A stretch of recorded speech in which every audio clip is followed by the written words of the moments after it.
அகிலா, உன்கிட்ட ஒண்ணு கேட்கலாமா? என்னங்க? பார்வதி விஷயத்துல முடிவெடுக்கிறதுல உனக்குள்ள ஏதோ குழப்பம் இருக்கும் போல இருக்கேன்.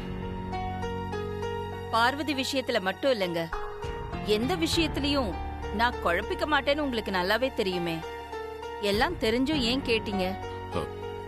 இல்ல, நேத்து கோர்ட்ல இருந்து வந்ததும் நீ பார்வதி கிட்ட பேசினதுக்கும் நீ கோவில்ல நடந்துகிட்டதுக்கும் நிறைய வித்தியாசம் இருந்துச்சு.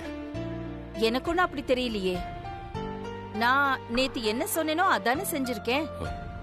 இல்ல அகிலா, நீ பார்வதி கைய பிடிச்சு உன் பக்கத்துல உட்கார வச்சு பாசத்தோட பார்வதி தலையை தடவி கொடுத்து உனக்குரிய அங்கீகாரத்தை கௌரவத்தை திருப்பி கொடுப்பேன்னு சொன்ன. ஆமா சொன்னேன். சொன்னபடி நான் பார்வதியை கௌரவப்படுத்திட்டேனே. அது இல்ல அகிலா, நீ இந்த நன்றி கடன் சடங்கு மனசுல வச்சுக்கிட்டுதான் பார்வதி கிட்ட அப்படி சொல்லிருப்பேன்னு நாங்க யாரும் நினைக்கல. நீ பார்வதி மருமகளை ஏத்துக்க போற, அததான் இன்டைரக்டா சொல்றேன்னு நினைச்சு நாங்க எல்லாரும் ரொம்ப சந்தோஷமா இருந்தோம். கோவில்ல வச்சு பார்வதிய உன்னோட மருமகளா அறிவிக்க போறேன்னு ஆர்வத்தோட காத்துக்கிட்டு இருந்தோம். கடைசியில எல்லாரையும் ஏமாத்திட்டியா அகிலா?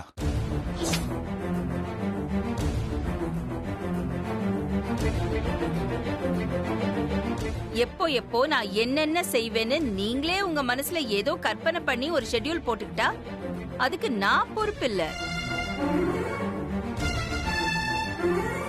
அப்போ கடைசி வரைக்கும் உன் மனசுல பார்வதிக்கு இடம் இல்லையா? என் மனசுல பார்வதிக்கு இடம் இல்லைன்னு நான் எப்பங்க சொல்லிருக்கேன்? பார்வதிக்கு எப்பவுமே மனசுல இடம் இருக்கு. அகிலா, கொஞ்சம் புரியுற மாதிரி சொல்ல. எப்படி சொல்லி புரிய வைக்கிறது?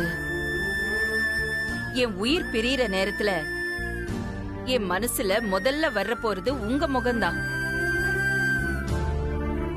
அதுக்கப்புறம் நம்ம பிள்ளைங்க ஆதி, அருண். ஆனா அதையும் தாண்டி இன்னொரு முகம் எனக்கு ஞாபகம் வருதுன்னா அது பார்வதி. இதுதான் எப்பவும் சொல்லிட்டு இருக்கிறது தான் நான் இன்னைக்கும் சொல்றேன்.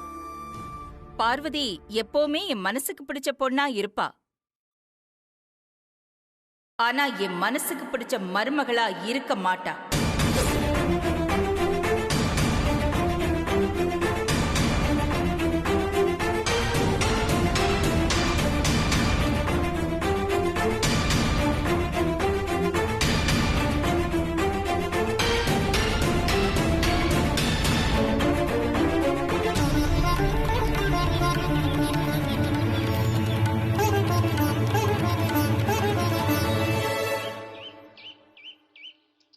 அம்மாவோட மனசுல என்ன இருக்குன்னு தெரியாம நம்ம எல்லாரும் ரொம்ப சந்தோஷப்பட்டோம்.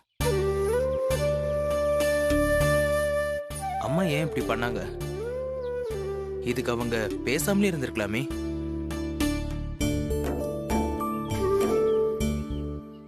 அதான் எனக்கும் புரியல. அந்த $1 மில்லியன் கொஸ்டின் தான் என் மனசை போட்டு வாட்டி வதச்சிட்டு இருக்கு. எல்லாரும் இங்க என்ன பண்றீங்க? வாங்க, நீ உங்ககிட்ட கொஞ்சம் பேச வேண்டியது இருக்கு. இப்ப பேசுறதுக்குலாம் நேரம் இல்ல சின்னையா. யாருக்கு இப்ப என்ன வேணும்னு சொல்லுங்க, நான் போய் சமைச்சிட்டு வரேன். நான் என்னமோ கேட்க கூடாததை கேட்ட மாதிரி அப்படி பாக்குறீங்க. என்ன வேணும்னு சொல்லுங்க, நான் போய் ரெடி பண்றேன். எப்படி அண்ணி, இவ்வளவு விஷயம் நடந்திருந்தோம் எதுவுமே நடக்காத மாதிரி இவ்வளவு கேஷுவலா இருக்கீங்க? இப்ப என்ன நடந்துருச்சுன்னு இப்படி எல்லாம் கேக்குறீங்க சின்னையா? இல்ல பார்வதி, இன்னைக்கு கோயில் என்ன நடந்துச்சு? நம்ம நினைச்ச மாதிரி நடந்துச்சு இல்ல. அதான் அந்த வருத்தத்துல அருண் அப்படி கேக்குறான். நீங்க நினைச்ச மாதிரி நடக்கலன்னு உங்களுக்கு வருத்தம் இருக்கலாம். ஆனா நான் அப்படி எதுவும் நினைக்கவே இல்லையே. அப்போ அம்மா நடந்துகிட்டதுல உங்களுக்கு எந்தவித வருத்தமும் இல்லைன்னு உங்க மனசு தொட்டு சொல்லுங்க.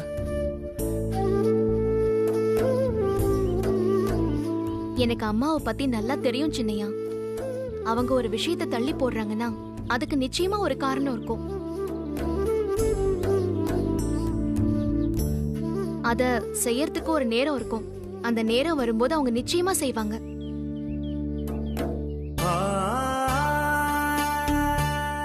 அப்புறம் அப்புறம் ஏன் நான் எதிர்பார்ப்ப வளர்த்துக்கிட்டு அவசரப்பட்டு கேட்கணும்? கேட்டா அது தப்பு இல்லையா? பார்வதி, எது சரி எது தப்புன்னு ஒண்ணுமே புரியல பார்வதி. என்னாச்சு மாமா? அம்மா ஏதாவது சொன்னாங்களா? ஆமா, அவகிட்ட பேசிட்டு தான் வரேன். அகிலா என்னடான்னா என்னோட பார்வதின்னு சொல்றா, நீ என்னடான்னா என்னோட அம்மான்னு விட்டு கொடுக்காம சொல்ற. இப்படி சொல்லி என்ன பிரயோஜனம்? அகிலா இன்னமும் பார்வதியோட பொறுப்பையும் அந்தஸ்தையும் தான் பாத்துக்கிட்டு இருக்கா. அப்படின்னா இது சம்பந்தமா அம்மா ஏதாவது முடிவு பண்ணிட்டாங்களாப்பா? அப்படிதான் எனக்கும் தோணுது ஆதி. ஆனா அது பார்வதி இருக்கும்போது எப்படி சொல்றதுன்னு எனக்கு புரியல.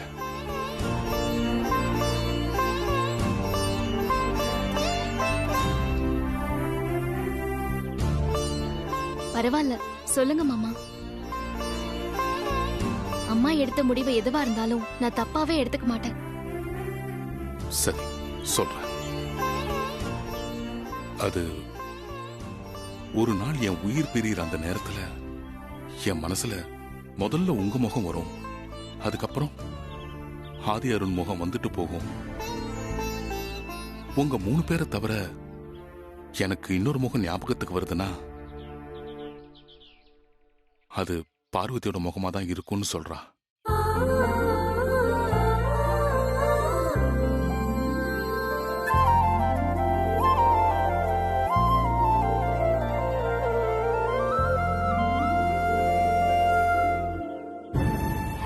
பார்வதி எப்பவுமே என் மனசுக்கு பிடிச்ச பொண்ணா இருப்பா. ஆனா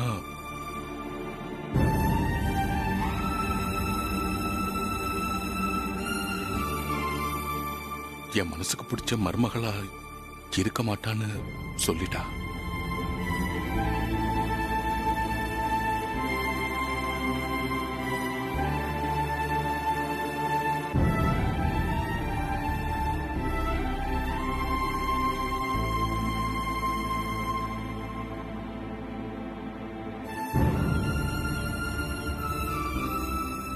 பார்வதி, என்ன மன்னிச்சிடு பார்வதி. நீ எவ்வளவுதான் தைரியமான பொண்ணா இருந்தாலும் மனசுக்கு பிடிச்ச மருமகளா பார்வதி இருக்க மாட்டான்னு அகிலா சொன்னதை தாங்கிக்க முடியல. மாமா, இது நான் வருத்தப்பட்டதுனால வந்த கண்ணீர் இல்ல, சந்தோஷத்துல வர கண்ணீர் தான். என்ன சொல்ற பார்வதி? உசர விடுற கடைசி நேரத்துல கூட ஏன் முகம் ஞாபகம் வரும்னு அம்மா சொல்லிருக்காங்களே, அதை விட எனக்கு வேற என்ன மாமா வேணும்?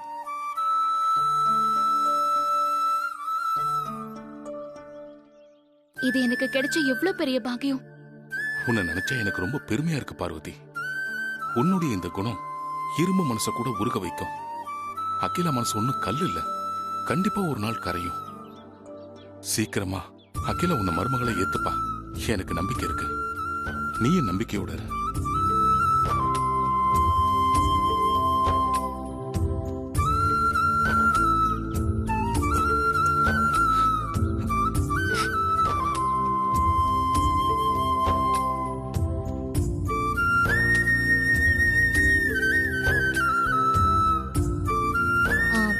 சரி, நான் போய் சமையல் வேலையை பார்க்கறேன்.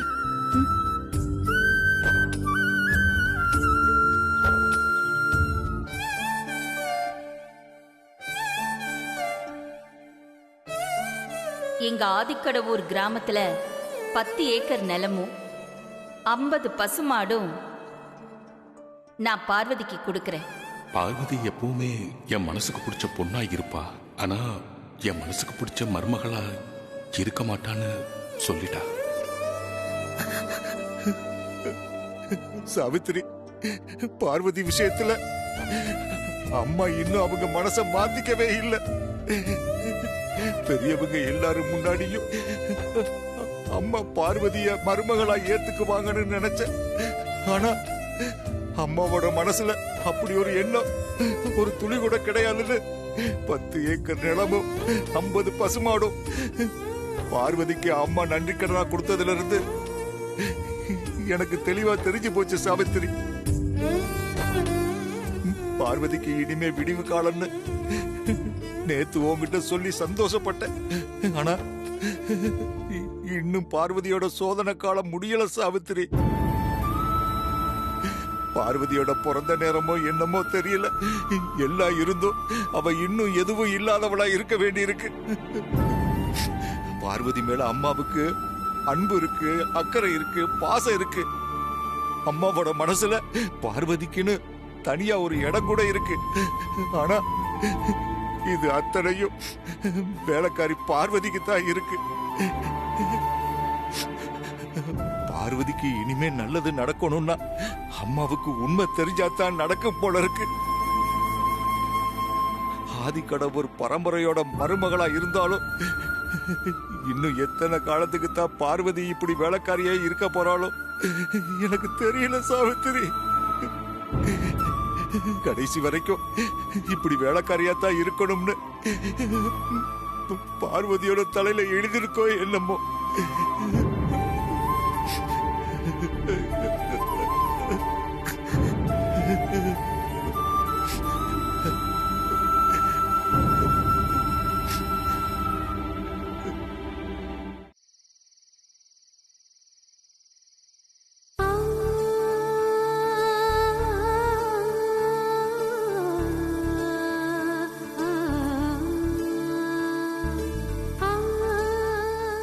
நான் உனக்கு கொடுக்கிற இந்த கௌரவத்தை, அங்கீகாரத்தை ஆதிக்கடவுர் பரம்பரையே உனக்கு கொடுக்கறதா நினைச்சு ஏத்துக்கோ பார்வதி.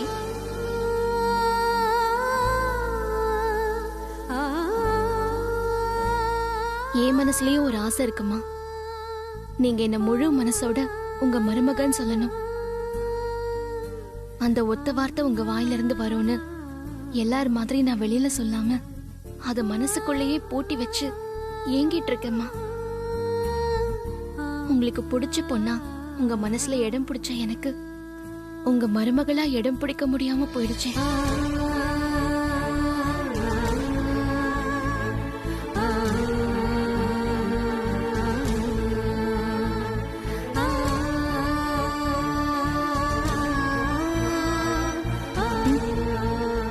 ஏய், என்னாச்சு? ஒன்னும் இல்ல மாமா. உன்னை காணும்னு வீடு ஃபுல்லா தேடிட்டு இருக்கேன். நீ இங்க என்ன பண்ணிட்டு இருக்க? வேலை முடிஞ்சது, அதான் கொஞ்ச நேரம் காத்தாட உட்கார்ந்துருக்கலாமேன்னு.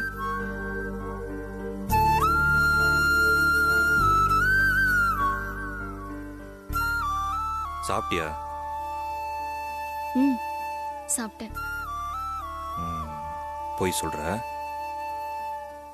சொல்ற விதத்திலே தெரியுது நீ இன்னும் சாப்பிடல.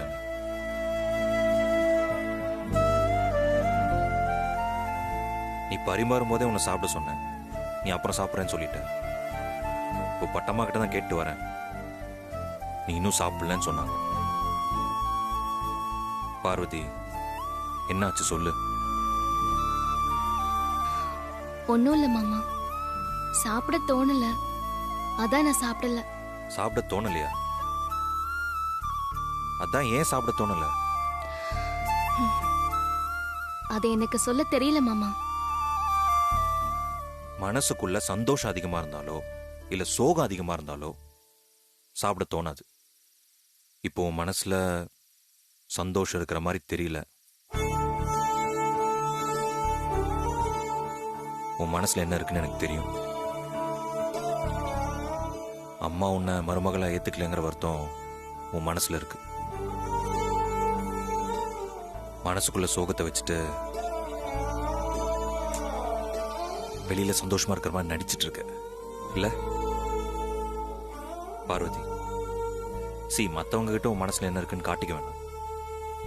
ஆனா உன் மனசுல இருக்கிற வழிய என்கிட்ட கூட ஷேர் பண்ணாம மூடி மறைக்கலாமா?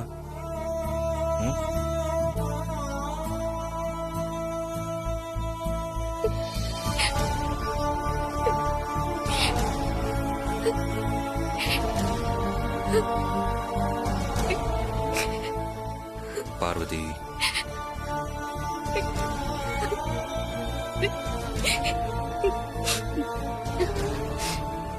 இங்க பாரு.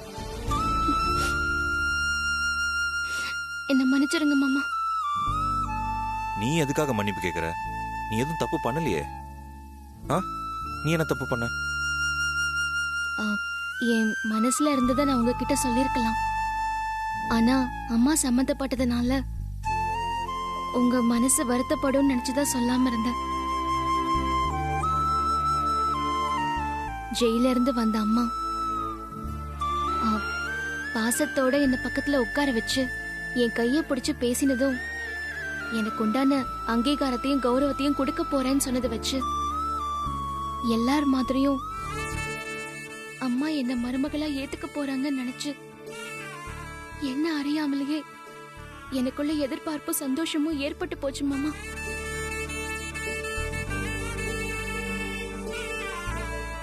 அதனால்தான் நான் பிள்ளையார் வட்டம் எல்லாம் போட்டு பார்த்தேன். பிள்ளையார் வட்டம் லைட்டா விலகி போகும்போதே எனக்குள்ள இருந்த நம்பிக்கையும் போயிடுச்சு மாமா. நான் உன்கிட்ட பல தடவை சொல்லியிருக்கேன், பாசிட்டிவா இரு, நெகட்டிவா ஃபீல் பண்ணாதேன்னு. அம்மாக்கு உன் மேல வெறுப்பெல்லாம் கிடையாது. இப்பவும் அம்மாக்கு ரொம்ப பிடிச்ச பொண்ணு நீதான். அது அம்மாவே சொல்லியிருக்காங்களே. கடைசி வரைக்கும் அம்மாவுக்கு பிடிச்ச பொண்ணா மட்டுமே இருந்துருவனோன்னு ரொம்ப பயமா இருக்கு மாமா.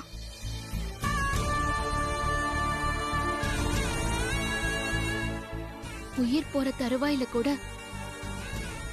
என்னோட முகம் வந்து போகும்னு சொன்ன அம்மாவால என்ன மருமகளா ஏத்துக்க முடியலையே மாமா. அத நினைக்கும் போது மனசு வலிக்குது.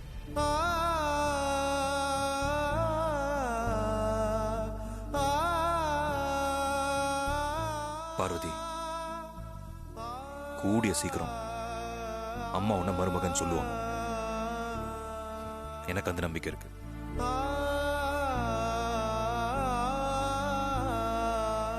நீ அழாத, நீ கவலைப்படாம இரு.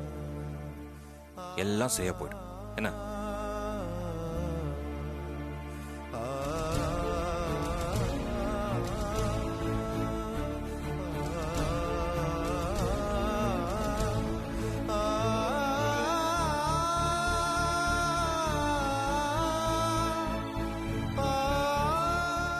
சரி, நீ சாப்பிடல?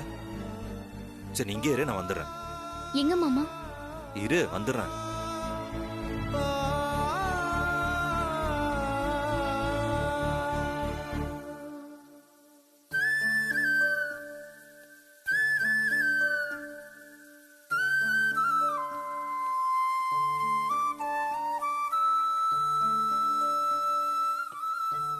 சாப்பிடலாமா?